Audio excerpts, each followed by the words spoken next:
right down here, and see there it goes in about 5 seconds, making a copy of that folder, which contains a gigabyte of spam, just like the one I was throwing on the last one. Now the MacBook Air uses nothing but SSDs. So I've now created a folder here, which has 5 files, each 210 megabytes in size, full of the word spam. Now, I'm going to run a data recovery tool called disk drill, which I thought I put down here where I could find it, but if I didn't, I'm just going to go here and find it. Disk drill. Okay. There's glorious disk drill. I'm going to use the free version. Okay. Expand this, and you see, here's my entire Macintosh hard drive, almost 500 gigs of glorious data. So I'm going to go in here. I'm going to delete those files. Shift, delete. Drag them into the trash. Pardon me, this is a Mac. All right. Drag them in the trash. Now they're no longer in that folder. Now I'm going to empty the trash, which I think is not really necessary, but it's sort of pretty. All right. Yeah, it's necessary if you do it in the GUI like this. Okay, now I've deleted those files. Now let's try recovering them. This is Macintosh HD. I'm going to do a quick scan, which takes about 40 seconds. And we'll see what happens here. And let's remember this number. It's 208. Maybe you'll be able to remember that. Doesn't really matter here. All right, no files found yet. Now it's scanning the entire disk structure. This, by the way, is scanning the entire 500 gigabyte hard drive, which is another reason why you get SSDs. They rock. This is very fast. Less than 1 minute to go through the whole 500 gigs and recover all the deleted files. Anyway, it's being too slow for me, so let me let that go in the background while you proceed here. Up, I think it just saw it speed up. Yep, okay. There, it's done. Switch users, SAM, desktop, spam, and there's 4 of those 5 files. One of them has already vanished forever, which is interesting. And when you do this a few times, here's the result of me doing this 5 times early a couple days ago at Starbucks in minutes. Some of the files sometimes vanish quickly, but most of them are gone after 30 minutes, and they never take longer than 60 minutes before all 5 files are gone. So the time it takes for those files to vanish is random, unpredictable, and can be up to an hour if you put them in a folder on your desktop on the Mac. As we will see, under other conditions, it can take different amounts of time. So a Corsair in a PC took 12 or 15 seconds. On the Mac, it takes a random time, 30 minutes to an hour, and I have not found any pattern. I don't know if it's got a clock and it's waiting for the top of the hour every hour, time to clean up the garbage, or what it's doing. It's very odd. All right, so we watched the data evaporate on the PC. You already saw this. Now, you can turn trim off in a PC if you want to. With this fsutil command in Windows 7, you can turn it on and off. It's on by default, however. So here's what it takes for that trim command to work. You have to run your drive has to be SATA, and it has to be running in SATA mode, not IDE emulation mode. If it is in IDE emulation mode, it cannot understand the trim command, and it will not know when files are deleted, and therefore they will not evaporate. You got to have a relatively new Intel, the newest generation of SSDs. Older generations didn't have this. You got to run a new operating system, Windows 7 or Mac 10.6. And if you run it on the Mac, you have to use Apple-branded SSDs. Trim is not supported for other types of SSDs, although there are some hacks that work partially in some versions of the Mac, but they're not very reliable, and Apple keeps fighting back. It's sort of like jailbreaking an iPad. You're trying to defeat Apple's plans here. And if you use an external drive that's a USB, no trim.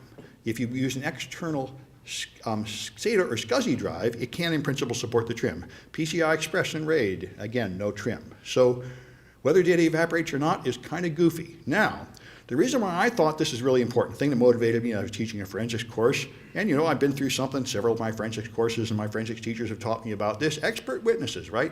Forensic scientists are expert witnesses. We are not like other witnesses in court. Other witnesses have to talk about what they saw. They say, I saw this guy shoot somebody, and that's the guy. But if they want to talk about it, well, do you think he was angry? They say, I'm not a psychologist, I can't have an opinion. Because you can't have an opinion in court, just the facts. But an expert can have opinions. But opinions must be based on experience. So if the expert witness wants to have an opinion, and they say, oh, I know that's true because I read it in a book. That's not acceptable. A teacher told me that. That's also not acceptable. It has to be based on real experience. So you have to do a lot of testing in forensics. You have to be able to say, I know it's true because I tested it, and that's why it works. You can't trust anybody else. It won't hold up in court. So you got to be able to test things. So that's the problem here. If you want to know whether data is evaporating, good bloody luck. It depends on everything. It basically depends on the hardware, the operating system, the BIOS, and the firmware in that drive, and it's not documented by the manufacturer typically. So really, if you want to know, you're going to have to use the real drive or one of the exact same model and run some tests on it in the short run here to find out whether it really evaporated under your conditions. But I do know this has already affected some forensic scientists. I've heard people talk to me about how they image a drive and they calculate the MD5 hash and then they image it again and get a different answer. And this is very bad. This is not what you want. You want to be able to get the same thing holding still. That's what we've gotten used to. And with SSDs, you often don't. And it's pretty obvious that this is one part of the reason why. So I wrote a tool here to play with for Mac OS X. The tool is probably more useful for serious work, but it's a little less dramatic than these nice graphic things where you can watch the thing in the hex editor and stuff. So I wrote this tool and I wrote instructions. Let me just run this thing. It's a text-only tool, but I'll just point out all this thing does is first you have to make a 1 GB partition labeled SSD, and then you unzip this tool and run it in the command line, and then you can easily write to an SSD and watch the data evaporate to see if it does. So let me just run this thing up here.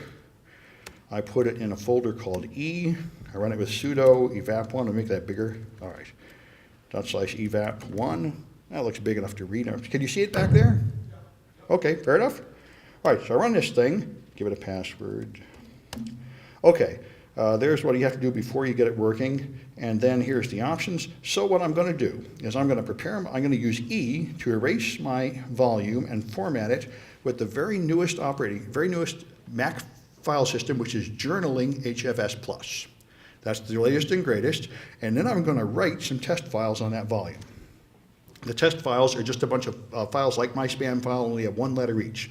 One's all full of A's, one's all full of B's, one's all full of C's, and there's a few other characters. So if I scan the drive, this is going to use DD to just grab about 80 random characters, not random, but evenly spaced across that drive. It's going to give me a sample of the whole gigabyte of data that I can see. And that's what it is. It's got these characters, then it's got A, B, C, D, E. This is just grabbing 80 or 100 characters in a pattern across the whole drive so I can see how much data is on there. And I filled the whole thing up with text files. Now I'm going to delete those files. D, this will just use the command line delete to delete them, and then scan them again, and they're gone. Except it's left a few, Q and W here. Now this is a fact about what happens when you make another partition on the Mac, and you scan a partition that does not contain the operating system as well.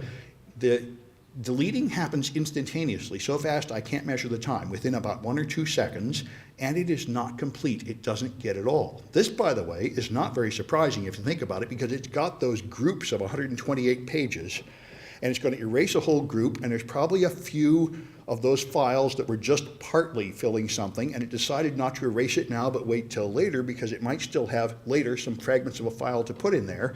It might not be the most wise time to erase all of it. So it's not too surprising it's not complete.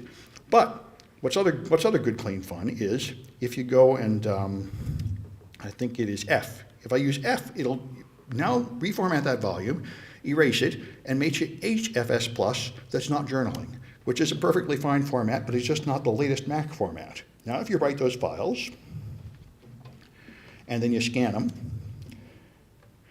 and then you delete them, and then you scan them, they're still there. They aren't going anywhere. You can wait as long as you like. It's just like a hard drive now, because you didn't use the very latest file system. And I could show you on the PC. I think I won't bother because it seems like you got the point. If you take the PC's SSD and format it FAT32, the same thing happens. It will never evaporate. So it depends. If you want to say, well, that data vanished, you can't count on it to vanish, and you can't count on it to stay still. And when it vanishes, you can't count on it all to vanish. And so basically, life just got a little bit more complicated. Of course, but the first paper published about this stuff said this may be the end of computer forensics. And I don't think that's fair. I think, in my opinion, not that I'm a lawyer or anything, I'm not even an expert witness, I just teach about it, but I took classes from guys that were. In my opinion, this does not ruin computer forensics. This just demotes computer forensics from this mathematical science where they had this thing called a perfect image of the disk down to every other kind of forensics. Like you got a blood stain or a fingerprint. You can analyze that fingerprint once. You cannot bring another person in and analyze the fingerprint from zero and get exactly the same answer. Tough. And you can't do that with SSDs either. So we just have to be like everyone else. You can measure something, you can go to testify in court and say, I did a good job measuring it, and here's the answer, but it is not true that someone can start from zero with my original data and completely duplicate my work. Anyway, all right. So that's the main thing I came here to tell you, but I thought I'd have a little more time, which I do.